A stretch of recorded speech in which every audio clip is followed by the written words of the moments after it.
Hello everyone, I'm Ivan Estrada with Douglas Elliman here at the London Hotel in West Hollywood with The Real Deal. Super excited about our social media panel with superstars like Joyce Ray with Cool Banker, Sally Foster-Jones with Compass, and Aaron Kerman with Compass, and of course, yours truly, Ivan Estrada with Douglas Elliman. So let's go inside and check that out.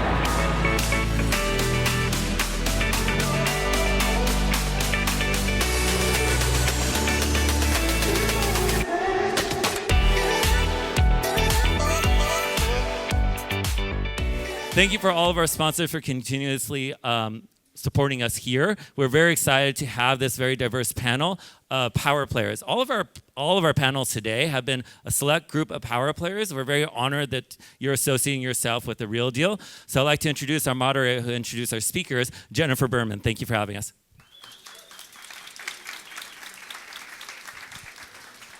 Good morning. Well, diverse doesn't even begin to cut it after we've had a little bit of social media on this particular panel, that we made a wrong a right, that's for sure. And we'll talk about that at a later panel today. But for this panel this morning, I am so honored and so blessed to announce Miss Joyce Ray, who everyone knows, who is the Queen Diva of Beverly Hills real estate. Make no mistakes made about that. We then have Mr. Ivan Estrada, our up-and-comer, who has just been a powerhouse. And then we have Miss Sally Forster-Jones, who we all know Miss Sally, one of the largest powerhouses in our industry as well. And my brother, Mr. Aaron Kerman, who we all know as well. So I think you can see with this panel, we have quite the experience, ranging from many, many years ago to current to everything. And that's why I love to have the diversity on this panel of experience.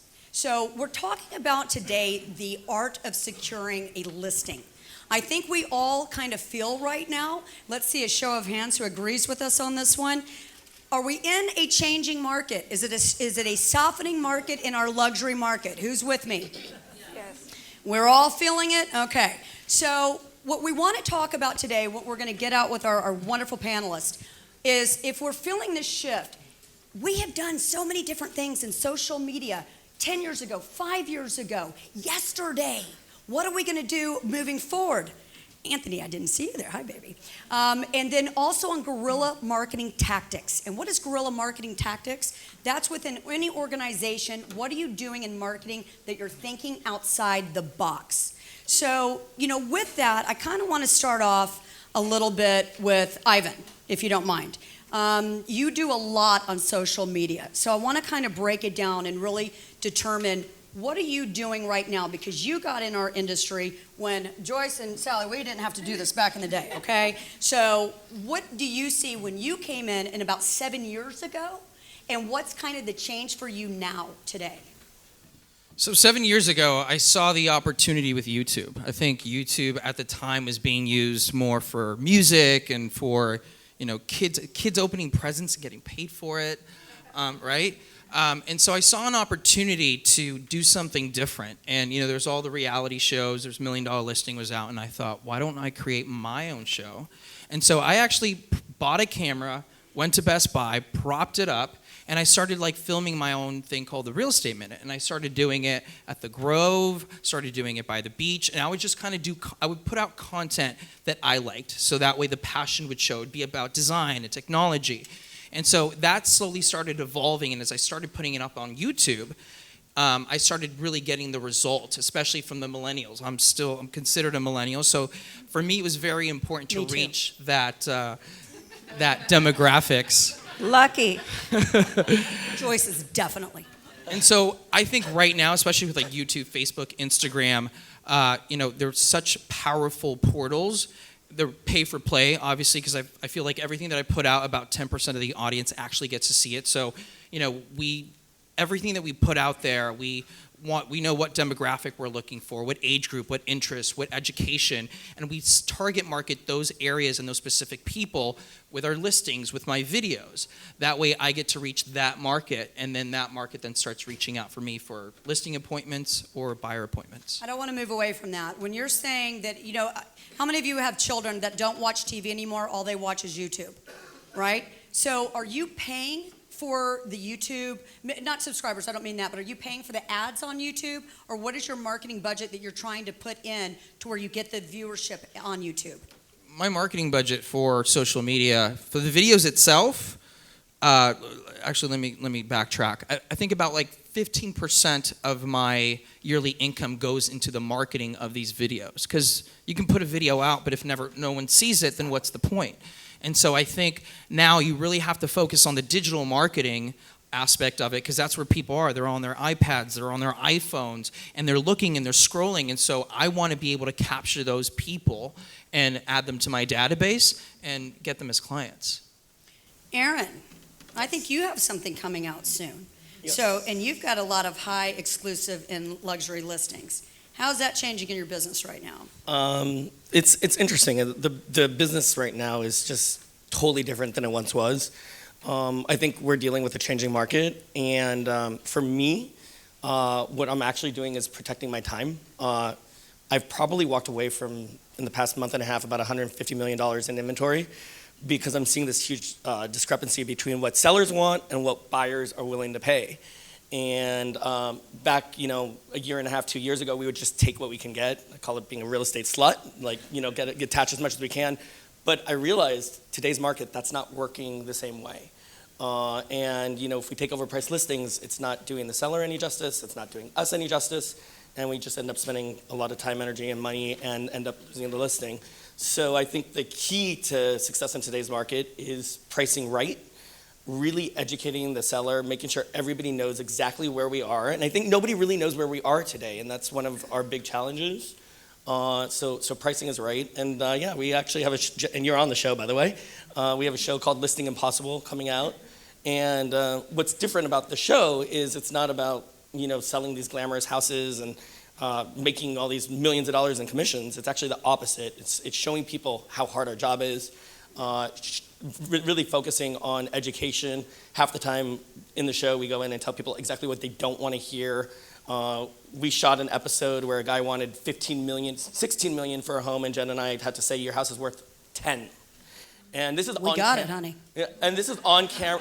And I needed her to do that, by the way, because the moment was very serious, and he was very unhappy. He would punch him out. Yeah, literally. He just pushes me a little. But I think that's where we are, and I think the key to really doing well is being as honest as you can in today's market, not attaching to as much, and really teaching people. And I think that the discrepancy is huge. I think our transactional volume is down, 30% in the state of California right now because of where we are.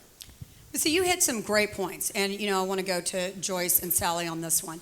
You guys, we've been around, we've seen all these different shifting markets, and right now, like what Aaron is saying, we used to want to take those listings. Sally, so where are you at on that with the shifting market right now? Well, can you hear me okay? Yeah, okay, good.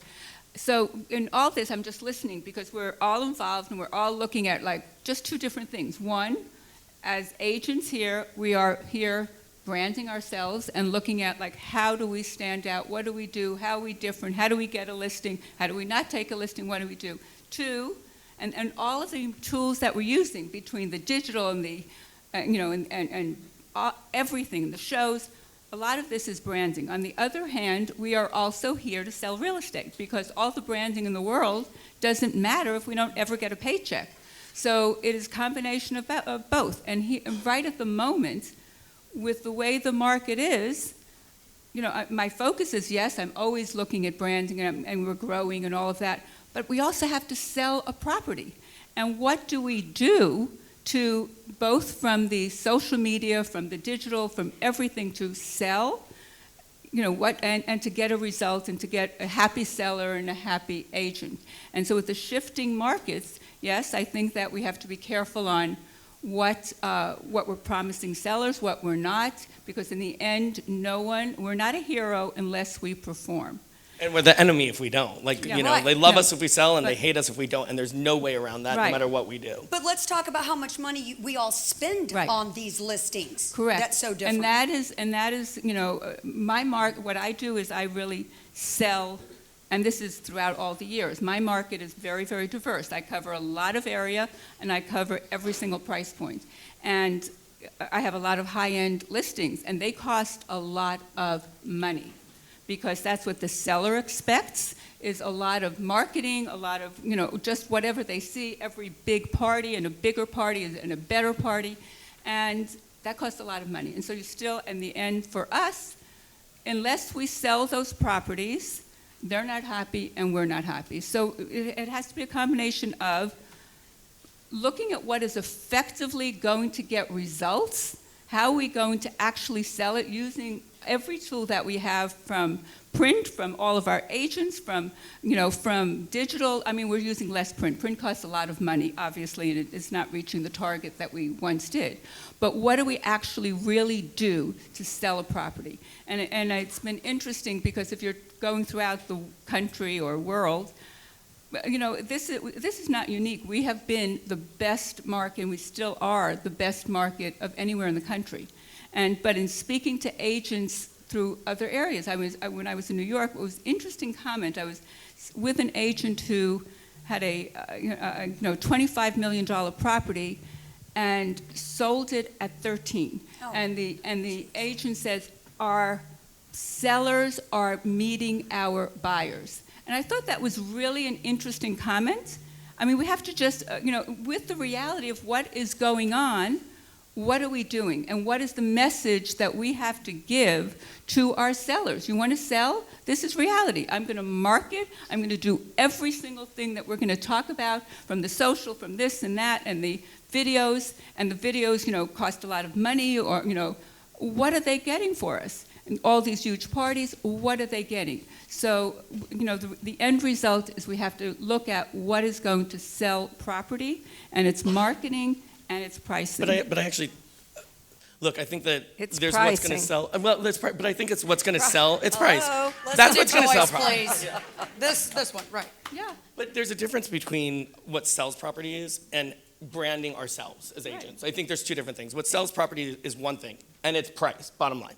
What makes us known in the community, what gets us calls, what gets us listings, what drives our business, is all of the other things that are exceptionally expensive.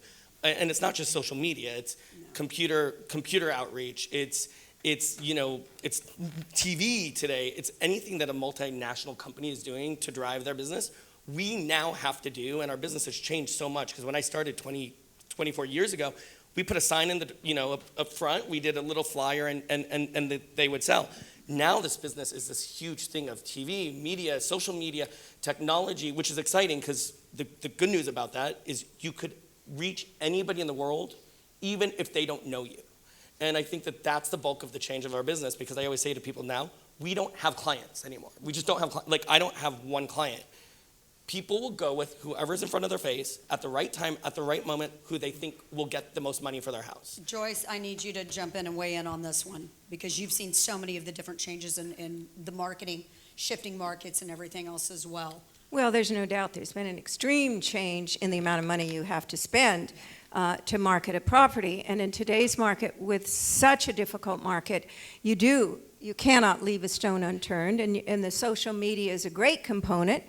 I love Instagram personally. That's And my by the way, favorite. that video of you dancing for your birthday was amazing.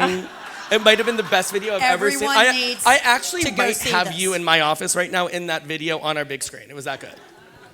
Well, it was very upsetting to me that more people watched a video of me dancing, by disco the way, if you haven't dancing, seen it, it's the best than video looking you've at my ever seen. listings. I thought, how did this happen? By the way, way more interesting. If you haven't seen it, you got to go on our social media. In fact, right $300 now, million it makes house me means happy. Nothing. I wish there was a screen right now. Yeah. Who knew you were such a good dancer? Well, because many years ago, I taught business law at Dorsey High School in Baldwin Hills, and my students taught me how to dance. So I haven't forgotten that. Like, I wanted to be at the party with her. Like I was ready to get down with her. I'll send you to Baldwin Hills next month. It was a fun birthday party, let's put it that way. No, were you drinking or were you sober when you were doing that? Like, No, I didn't have a drink. Not one drink. You were Not sober one drink. doing I that was dance. completely That is sober. impressive, right there. And we're done. So, but how do you feel? Like, what are you doing within your team? And Sally, I want to jump back to you on this in a second because I'm not sure if everybody really realizes how much you are a huge business in what you do as well, because you have your fingers in a lot of different things, development and so forth as well. What are you doing now that is different in the social media? Are you using a third-party company? Are you doing it? You love Instagram. Are you doing this? Who's doing it? I started about 3 or 4 years ago having one of my staff members work on Instagram so that I was very professional and regular about my posting. And I have always supervised that account.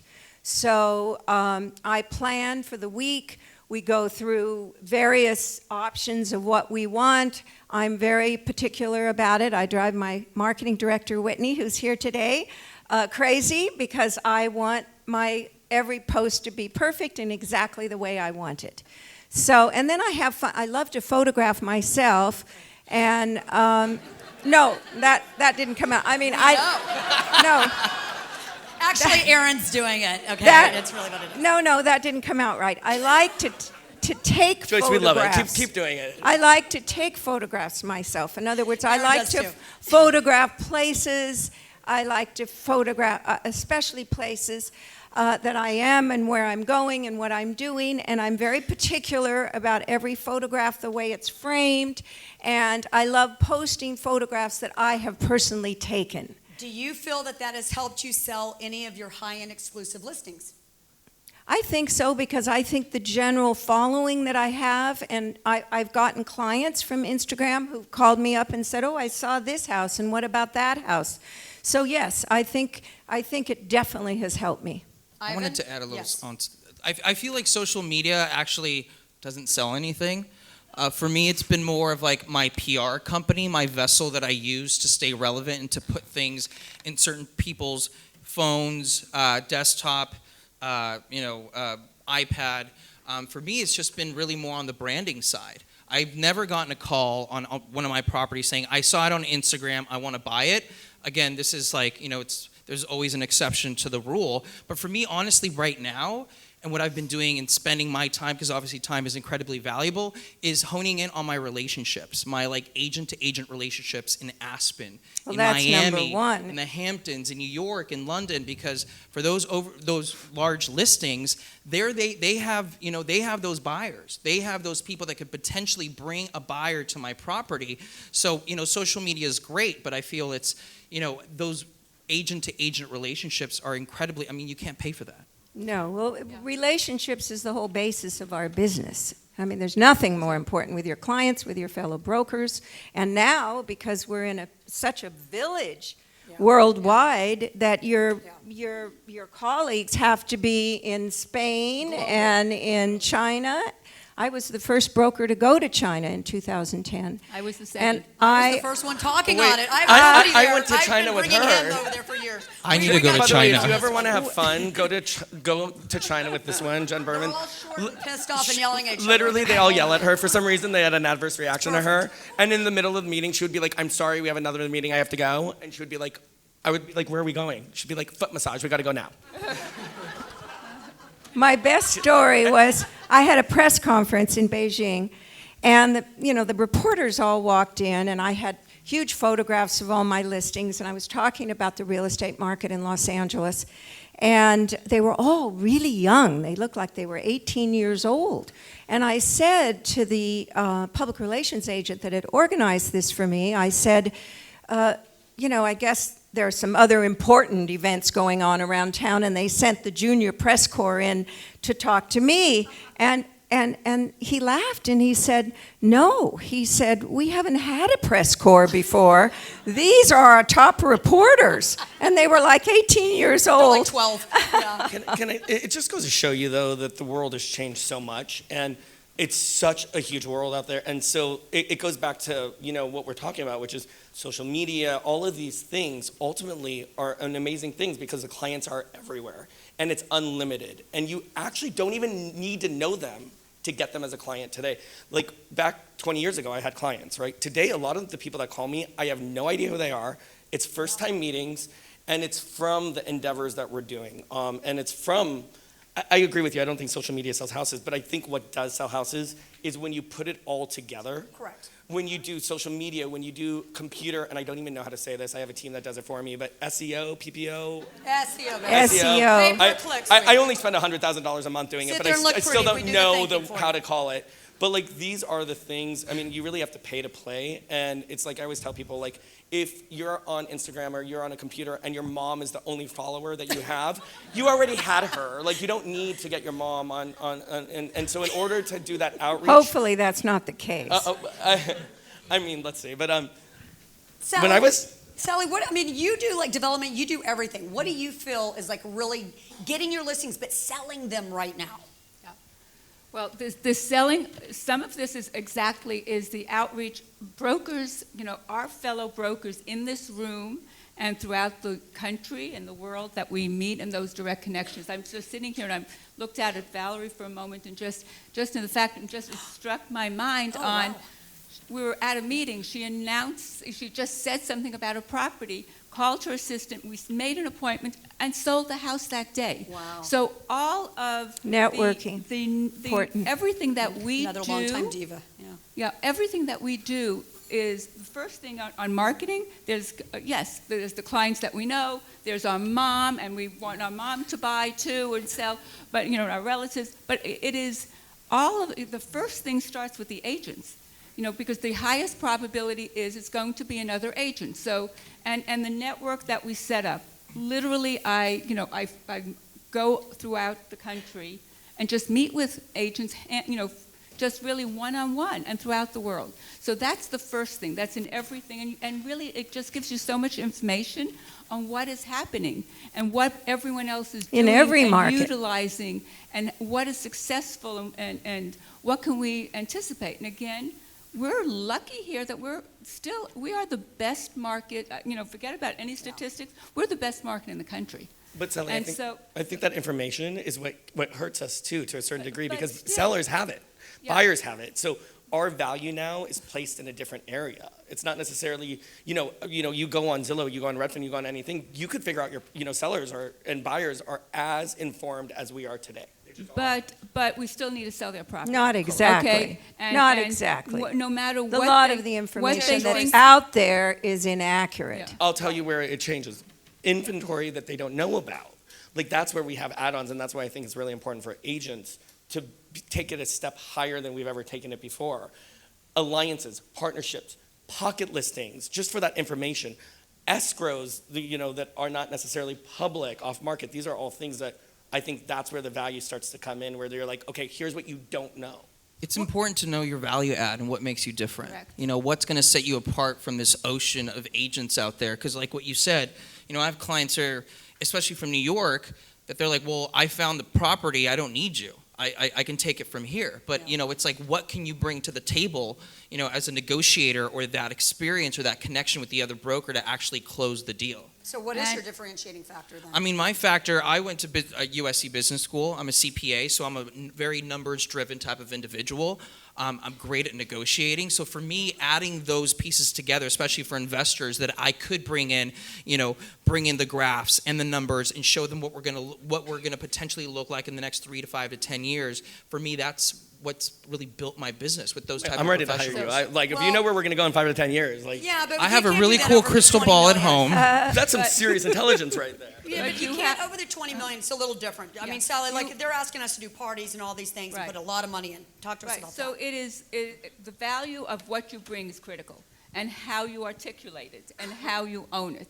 So just and I've gone through this whole cycle of parties, no parties, and cost, and I'm looking at this and I'm saying, okay. Do you think you ever got a buyer from a no, party? So the point is No. how to articulate that to a seller, because the seller looks at it and says, parties, this one's doing that, and this one promised this, and all of that. And exactly that point. We have the parties, and then does that bring a seller, a buyer? What do we really do? And what we really do is, we still need to have a certain amount. You have to have, photographs that would be great. You have to have something of show and tell to get attention.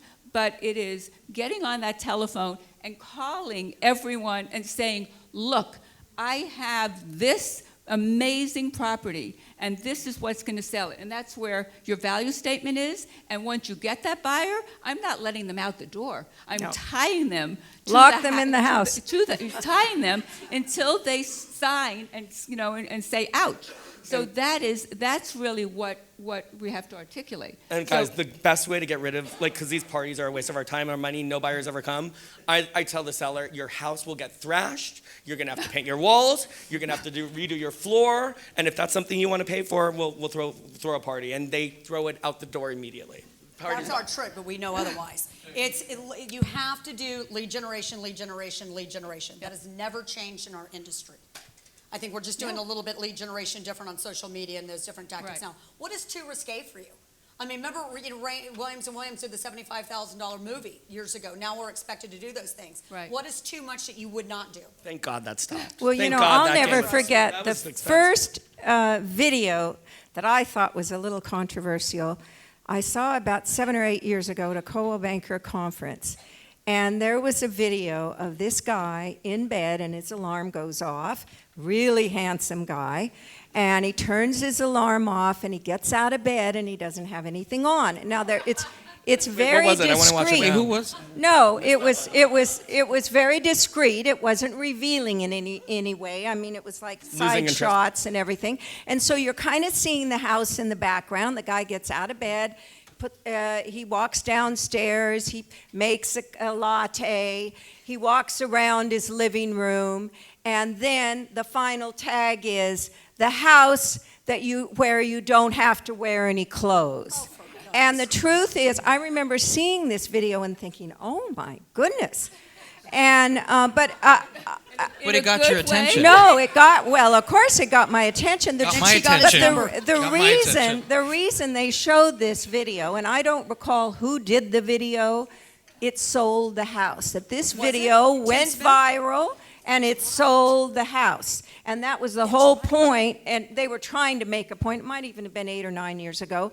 They were making the point that video is the next big thing. And it was. And it Tim was. Smith, and I remember all but of he that. still, but he still, Was but he it still Tim does Smith? He still Was spends a it lot of Tim money on it. Smith's It was video? absolutely Tim Smith. I he still didn't does. remember.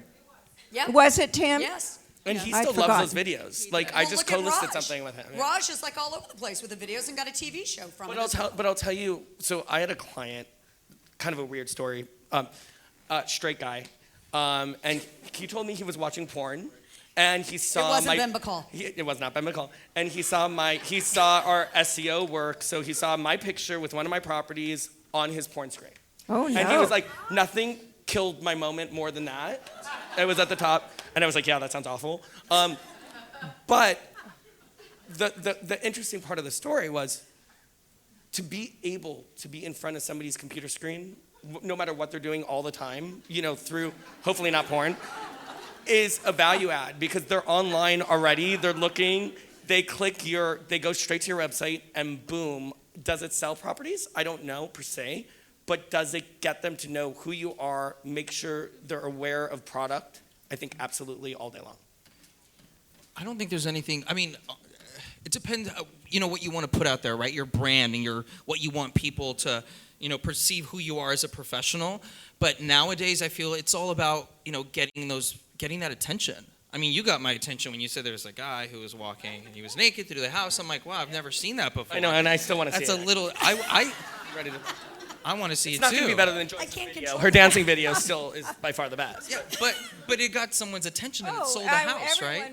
It sold that house, and everyone walked out of that, and they thought, wow, video. It really did. So what am I sold doing video. wrong? Because the video has never sold any of my houses. I just. But you know what? I don't think that's a fair thing to say, and I'm going to tell you why. For 20 years, we've been talking about this in technology in the industry. You know, I started off with Realtor.com before it was Realtor.com, all those different companies. You do not know where the buyers come from. You cannot quantify because it could come from a million different things. And so we've been fighting this for 20 years in the industry. Oh, Zillow doesn't work for me. This doesn't work for me. How do you know? The buyer doesn't even know where the hell they came from, okay? But they found you. And so it has to be a combination of so many different things today.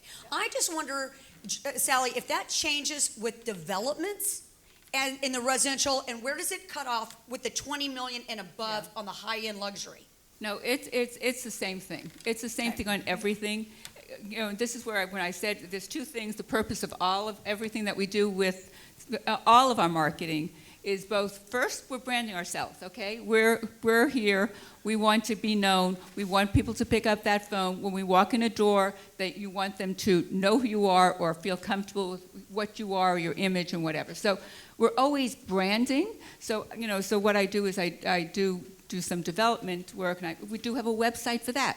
We do marketing for that. We do, you know, every which kind of thing. So it doesn't matter. Branding is critical. And then what I was saying is we still have to make money because it is expensive, but we have to brand ourselves. If I gave you 3 things in marketing that you could only do these 3 things, you couldn't do anything else to sell a property on the high end, what would those 3 things be that you could not live without? Well, okay. The first thing is really just just getting on the phone and calling everyone, Okay. and that's It's free. That's free. Our favorite That costs 4-letter word. 0. It just requires you doing it. You know, you have to actually pick up the phone. And you have to have fabulous photography. Okay. Today's world, the internet, you must have that. Staging. Huge. Well, important. yeah. Huge. Aaron's, what are your 3? Yeah. 3 for marketing. Yeah. I think the thing I don't know how to describe well, PPO, SEO work is the most important because it's huge outreach and it's automatic. Big fan of social media because actually it's not that, you know, it's almost free. And if you could touch hundreds of thousands of people in a minute, you know, we post videos and we'll get like 10,000 hits in, you know, maybe probably 3-4 hours. That's insane. And to get that kind of return is huge. Does it sell houses? I don't know, but it's certainly great for branding. And I think the key, though, is if you're branding yourself correctly, when we go into meetings, you almost don't need to sell yourself because they already know who you are. They already know what you've done. They already have your background. So it just becomes a point-to-point business on do they like you, do they trust you, and do they believe in your actual brand? And if they do, it makes our job so much easier because we don't actually have to sell ourselves. We can sell the property, you know what I mean? We can understand exactly what they want. And so going into these appointments now, I think through our branding efforts is so much. I don't know about you guys, but Sally, what are your top 3? Because you named like 1. That was one. You know, is the hands-on. 2 is, you know, there is. I mean, I agree. You have to have some sort of photography. You have to have something to show and sell that looks really good, and that's not expensive. The SEO. The SEO and all of that's branding for ourselves. I don't think that sells a property. That sells you. That sells us, and you know, and it's really, you know, those are the critical. I mean, for me, you know, and this is not on the high end, okay, on the lower and medium end, signage, just signs. I have open houses. I have on the average 20 open houses every Sunday. I have 12 signs for every single open house. That's 240 signs that are out in the neighborhood marketing both the properties and marketing me. That is super cheap. Timeless. Yeah. Price range that you do that in, just as a question. So that's on properties that are going to be open. If there's not an open house, so that's not your 20 million or even your 10 million up. So that is on, you know, let's say you're, you know, below 10 million. So 5 and down. 5 million. So that's you know, those are the basic homes that we sell. Ivan? Social media, staging people, agent-to-agent connections. So lead generation. Yeah. Joyce? Your relationships is number 1. There's no doubt about it. And I would say I couldn't live without my telephone. Yeah. Yeah. Most No, that's true. My smartphone, I mean, everything's on there. Everything I need. So that's number 2. Every contract, every contact. I couldn't live without that. And number 3 would be travel. Because I go everywhere. I go everywhere. I can. Whether it's the Monte Carlo Yacht Show, China, or the Aspen Ideas Festival that I'm going to next week, where the most brilliant people in the world go, and also all of my clients go. To me, that's number one. And by the way, that's I think the most important is like whatever it is that makes you happy, whatever you do for entertainment, make money with it, like and own it. I travel a lot, like you, and I always meet clients along the way, and big ones. Kong. We were in Hong Kong. Remember? We met like 5 billionaires by accident, actually. We were in the Four Seasons elevator. Exactly, and we met billionaires along the way who actually ended up buying a $35 million house. And so I think like the gist of what we do and the beauty of what we do is you could meet anybody playing soccer, going to church, going to temple, whatever it is you do for fun, that's where you're going to get your client base. So all of this marketing's great, and yes, you can expand market share for sure, and it works, but the basics of a point-to-point meeting can happen at breakfast, when you leave here, or lunch. So I think that's something we shouldn't forget. Last question. By the way, one other thing I want to say, what's fascinating about even listening to all of you guys is we're all so different. Like, I can't ever find a sign in my office. Even if I need one, I can't find it. It's gone. Like, somebody steals my signs, they get eaten up, something happens every time. I don't put those signs out myself, by the way. Kudos to you for having so many, because I can't even find 2 to 3 when I need one for an open house. But it's just, I think that the reality is, I think everybody has a different business, and everyone has a different style, and everyone has a different way. And the more you own your style, and the more you own your way, I think the better everyone appreciates Authenticity is Authenticity, important. yeah. And it's funny because Very Joyce, we go on appointments together. We've gone on listing appointments, and I think Joyce and I couldn't be more different individuals. Actually, same with Sally.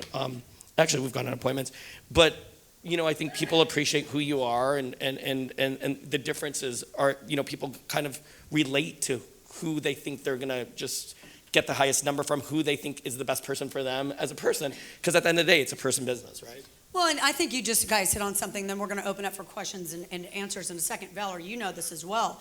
We weren't doing co-listings years ago, and now everything is co-listed.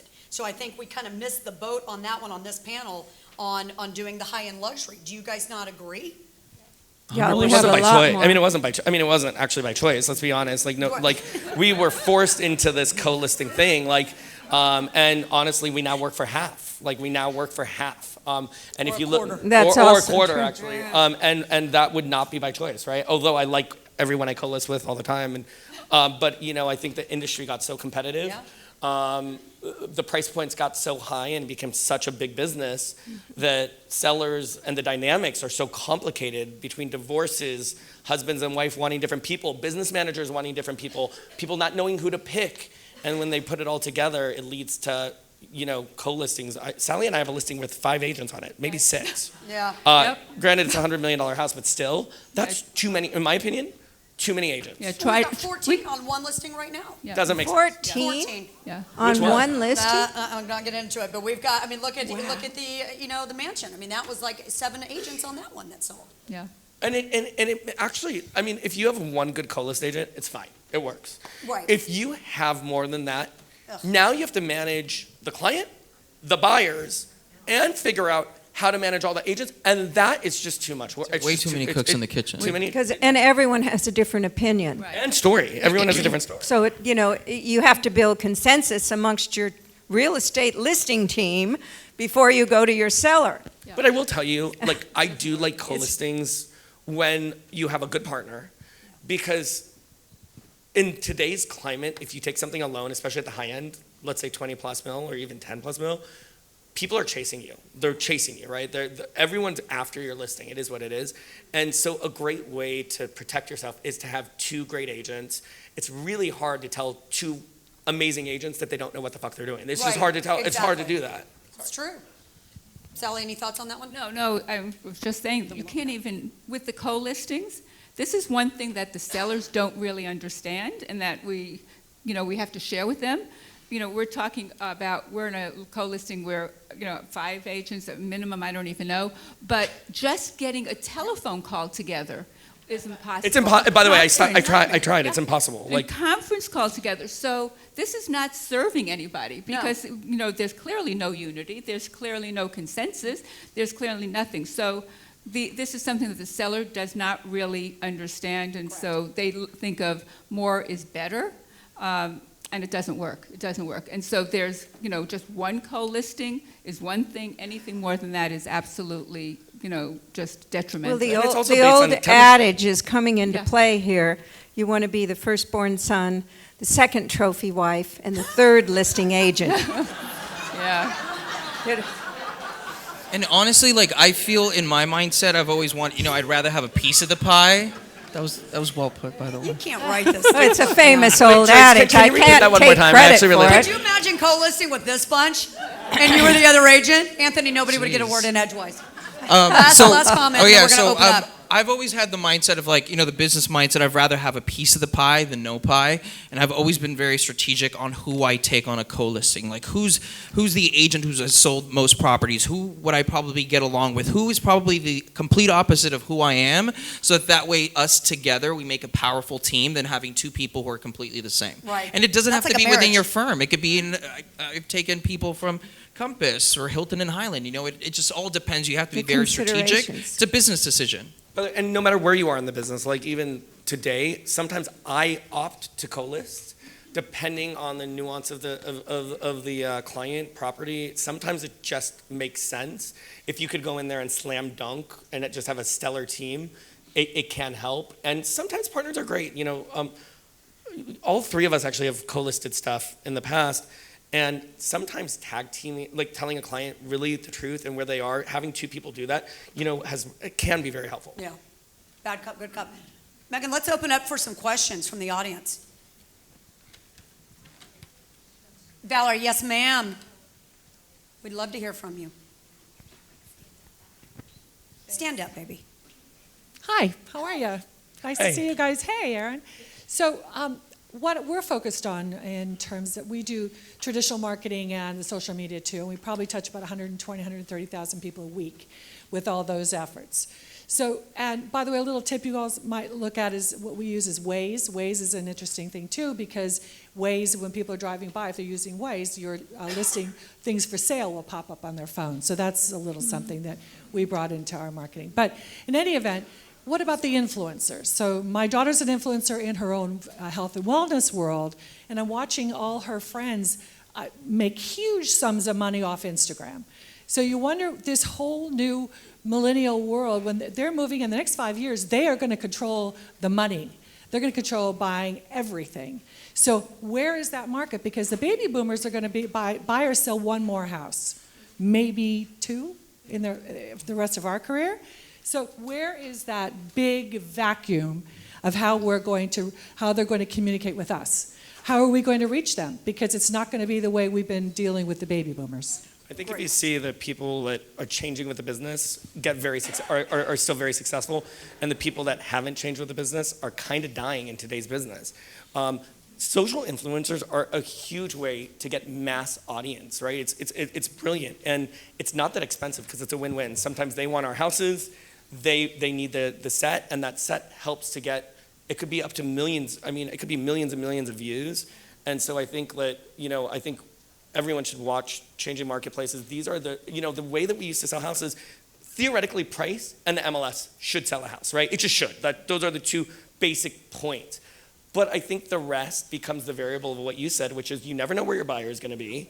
And more importantly, if you're not building your brand, you never know if a seller is going to call you. So you want those buyers and you want those sellers to call, and how you accomplish that goal could be a myriad of things. But we love, right now, we love social influencers. See, I think with the influencers, I feel, we've worked, several of our clients are influencers, and they're in a certain age bracket, and I feel that they're definitely going to be a large thing as we continue to move throughout the years. But I think at the moment they're pretty expensive. They're some of the really large influencers. There could be thousands and thousands of dollars just to get a 20-second video, showing off your brand. So I feel like it's definitely something to watch out for. But the money, I don't think the ROI is still there using influencers with the type of viewership that they're getting in the age bracket that is probably not going to buy a $30-40 million house. But that age bracket is young now. I mean, let's be honest, wealth patterns have changed between technology and, wealth patterns are now relatively young. And so those influencers are the ones that have, a lot of money and have access to the people that do. And so I think that that's something to just always keep in mind too. I've never used an influencer other than You are an influencer. You are the influencer. You are the influencer. You don't need to. No, I mean luxury listings. Yeah. Does that count as an influencer? Yes. Yes, Oh, girl. all right. And your dance video. And your dance influencer. video. I like luxury listings. I mean that, but that doesn't cost a fortune. Yes, it does. Not that much. Your luxury listings aren't costing you a fortune? Because mine are. No, I'm for talking themselves. about luxury listings that has several million followers. Okay, So you post on there. Isn't that an influencer? Doesn't that qualify as an influencer? Really or not? like a person. Yeah, Oh, it has to be a person. Like if somebody's got the high influencing status on it, they can be paid $200,000 just to promote a product. And does that, is there any stats on what that has really produced? I think that absolutely, yeah. That's not my question. My question is, how are you going to reach this next millennial group that are going to control the most amount of money next? Great question. Yeah. But it's through social media. It's through Instagram. It's through social media. It's Right. through TV. It's Through all video. of these Nobody new wants things. to read Streaming. anymore. Aren't It's they all, streaming? Streaming. It's all online now. Yeah. Yep. Anybody else? Yes, sir. All right, what's the end game for you guys? Like, how are you going to exit? Are you going to sell your ad base? Dang, brother said, what is your end game? I just started. We were going so well up until that. So what do you mean? Like what's the exit strategy in marketing? Like, at a certain point, you guys are going to want to relax and maybe hand the business off? Oh, honey, you ain't met us. Yeah. Not me. This is the difference between Joyce and I. She is so particular about her pictures on Instagram. My marketing team calls me. They're like, take it down now. They like hate when I post. They're offended But at my you're post like naked. 90% of the time. For me, I think the end game would be I still like what I do, but I think that there's multiple end games. One is buy as much property as you can when you can afford to do it because it's the best retirement plan. Two, Good advice. we have a show coming in. It wasn't that I felt like, I want to be on TV, but I wanted to be able to have a broad audience to figure out what the next end game would be. As an influencer, and everybody's an influencer in this room, actually. There's so many different ways to go from branding, luxury, to development, to management, to just calling it quits whenever you're tired. And so figuring out the end game is always complicated, though, because especially in our business, because clients want us, and they want our name, and they want our time, and they want our brand. And so when you're in the actual sales business, I don't know about you guys, but if I don't show up, it is noted. So it's a complicated way. The one challenge about this business is if you don't own a brokerage, just selling your client base, I'm not sure. It's TBD. Right. Sally, one last It's comment. hard. It's hard to stop if you love what you do. Right. Right. So you don't want to retire. It's a No, lifestyle. but it's, to your point, we're not in a business on an end game where there's, I am, where, actually. huh? I am. I don't know what it is, but I want an end game. Yeah, no, but I'm just I haven't finished my sentence, which is okay. But to really where it's like you have a book of clients where you are, Merrill Lynch or Morgan Stanley, any of those brokerages, and you take your book of clients and they have a stream of revenue and it's saleable. So it's different for us. We don't have something that's an absolute end game, no matter who we are, unless we have a brokerage. Okay, so brokerage you can sell. Other than that, it's really hard to sell what we have. So the other, so the end game is for me also. I only work because I choose to, which is great because I do have other assets that I have accumulated, and I love real estate and I believe in it, and that's been my whole life. And so to that, look at what real estate is going to do for you on a permanent basis from an income stream and everything else, so that you have an end game that you have money. But but it's really hard to build your business where it's valuable in itself because it's a service business.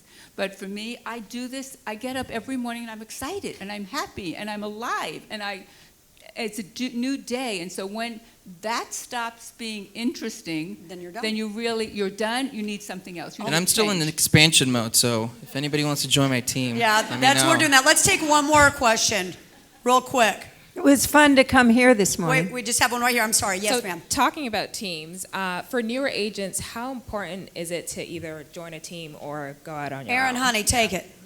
I think it's vital. I think if you're a new agent in today's marketplace, it's almost impossible to build your brand. I always say if you're not doing a minimum of $10 million a year, join a team, join a brand, join somebody that can teach, educate. I have guys on my team that are 25 and they have 20 to $60 million listings. We built that team from Well, yeah, 5 well, agents well, to 50. and by the way, Berman was a big help. I mean, I came to her one day and I said, look, this was a personal thing. I was like, I've been an independent agent for so long. I'm actually bored with the process. I wanted to build a team, and she really helped me to do that. Now we have a team of about 60. But what I think is so interesting is the team is just like what we do is we get people listings that they couldn't get by themselves. It's a 50-50 split. The intelligence that we get from having 60 is unmatched. I can honestly say we know of every house that's about to come on the market, every house that's pre-market. We watch houses that are struggling on the marketplace, and that intelligence goes full circle. And I think that the business is based on teams. And if you look down, it's become a top heavy business. The people at the top really own the Sour. market share.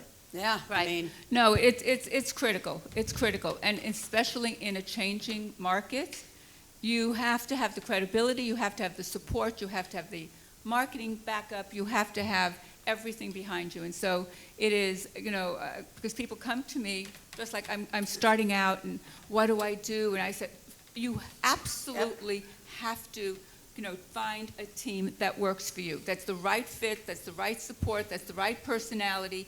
But as a newer agent, doing it on your own is almost impossible. I think it's almost impossible. And the whole concept of a team and working together and collaborating is a great one in every business, but it's really become important in real estate. You can't afford anymore to be a single agent coming out on this. You need Well, the the problem- mentorship. You need that mentorship It and was that a very background. singular business when I started 45 For all years of ago. us, yeah. Very singular. Well, we had books. I mean, it wasn't MLS where it's all the internet stuff. But all of the things that we talked about can cost hundreds of thousands of dollars every single month.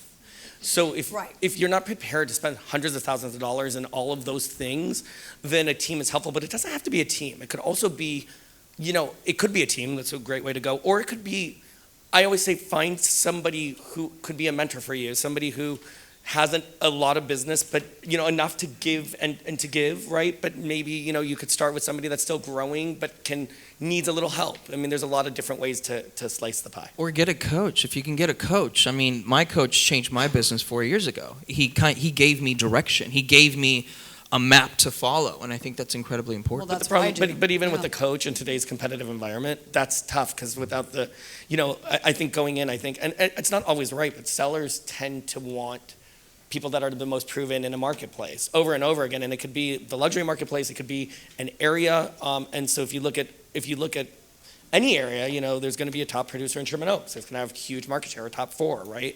And those people are going to get the bulk of those listings. Joyce? Team. I love it. I started, and Stacy's in the room today. She was, Stacy? where, is she here? She was here. Oh, honey, she off the team now. No, but she helped me build my team. I actually had a few partners before, but she was instrumental in building the team, and I love having partners. I love working with someone else, and I felt even when I was a young agent 40 years ago, the idea of just having a single partner within my office I enjoyed because I always felt 2 heads were better than one. Absolutely. And the truth is, when it comes to Real estate, one person cannot be there all the time. You're going to be ill, you're going to be on vacation, or you're going to be showing another house, and you should never miss a showing. That is absolutely the golden rule of real estate.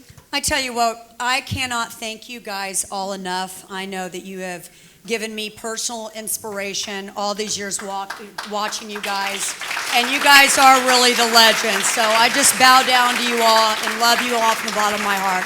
Guys, thank you so much. Thank you.